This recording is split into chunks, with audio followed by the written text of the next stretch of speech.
आगे बढ़ते रहिए।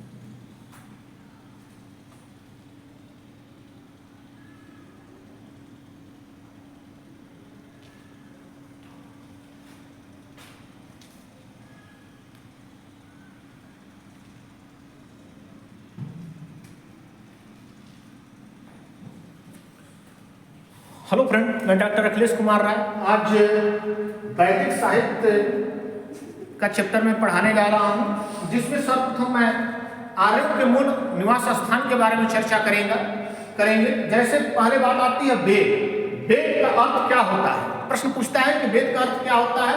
वेद का अर्थ होता है ज्ञान। फिर शब्द आता है आर्य का अर्थ क्या होता है? आर्य का अर्थ होता है श्रेष्ठ। आर्य कहाँ किस भाषा से ली गई? तो संस्कृत भाषा का शब्द आर्य है।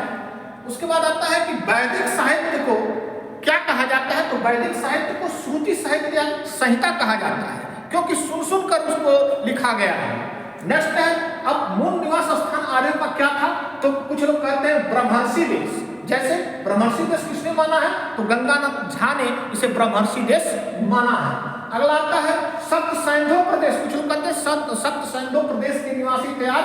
इसके बारे में कहते हैं संपूर्णानंद ऐसा विचार रखते हैं और अविनाश चंद्र रखते हैं।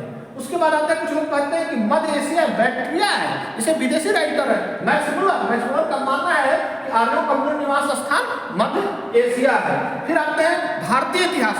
इस तिब्बत मानते हैं। दयानंद सरस्वती ने कहा कि ये तिब्बत है, तिब्बत के मूल निवासी हैं। आपने सत्याग्रह पुस्तक सत्याग्रह प्रकाश में जिन्होंने कहा कि तिब्बत के निवासी थे। फिर आता है भारतीय बाल गंगाधर तिलक ने भी उत्तरी ध्रुव माना। उन्होंने अपनी पुस्तक the architect home of the Aryans में लिखा है कि आर्यों का मूल निवास स्थान तिब्बत है। उसके बाद आता है कुछ लोग कहते हैं दक्षिणी रूस है। गार्डन चाइल्ड ने इसे दक्षिणी रूस का निवासी आर्यों को माना है। फिर जो अभिलेखीय साक्ष्य मिलता है 1400 ईसा पूर्व बोगच कोई अभिलेख में, इसमें इसे एशिया माइनर भी कहा जाता है, पश्चिमी एशिया भी कहा जाता है। इसमें इंद्र, मित्र, वरुण और नास 4 देवताओं का उल्लेख मिलता है, जिससे अनुमान लगाया जाता है कि वैदिक साहित्य में इन देवताओं का साक्ष्य था। इसलिए इनका मूल निवास स्थान यही है, पश्चिमी एशिया या एशिया माइनर है। That's all.